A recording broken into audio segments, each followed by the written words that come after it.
আসসালামাইকুম viewers, 10 June 2024 রোজ সোমবার আমি আবার চলে আসলাম পেঁয়াজের বাজারে। আর আসলে আমি বারবারই বলেছি নাজিরপুর সেভাবে পাইকারি পেঁয়াজ বিক্রি হয় না, তো তারপরে দেখি খুচরা পাইকারি দেয় কি না, তো কীভাবে বিক্রি হয় সেটাই দেখাবো।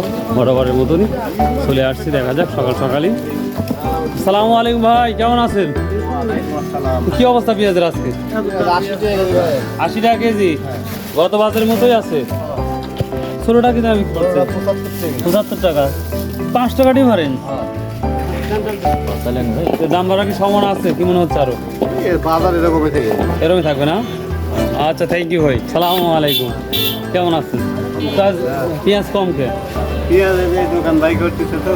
ও দোকান বাই করা হয় না। ভিউয়ার দেখুন পেঁয়াজ আজকেও আছে। তো সর্বোচ্চ কত বিক্রি করছেন আজকে? সব 80 কর। রোহিঙ্গা পেঁয়াজ নাই? না।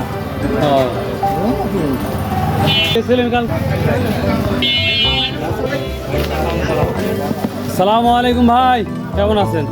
চাষ করতে দেখলাম, কি মাল কিনছিলেন? কখন কিনছিলেন?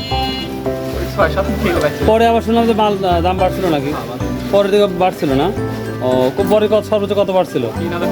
ও মাই গড, 3000! আমি একটা মনে হয় দেখছিলাম 2800 টাকা, মানে 2800-2600 প্রথম বাজার। হ্যাঁ প্রথম। ও তাই না? প্রচুর পেঁয়াজ। তাহলে সর্বোচ্চ কত বিক্রি করতেছে? 80। আর সর্বনিম্ন 75। তার মানে 80 তো। থ্যাংক ইউ, ভালো থাকুন। আসসালামু আলাইকুম, ঈদ মোবারক। তো ভিউয়ার্স, এই ছিল ছোটোখাটো একটি পেঁয়াজের ভিডিও। তো ভালো থাকুন, সুস্থ থাকুন, আর আল্লাহর রাস্তায় প্লিজ ভাই ভিডিওগুলো যদি ভালো লাগে প্লিজ প্লিজ প্লিজ সাবস্ক্রাইব। কারণ একটা ভিডিও করতে অনেক অনেক কষ্ট করতে হয়। তো বাই, আল্লাহ হাফেজ।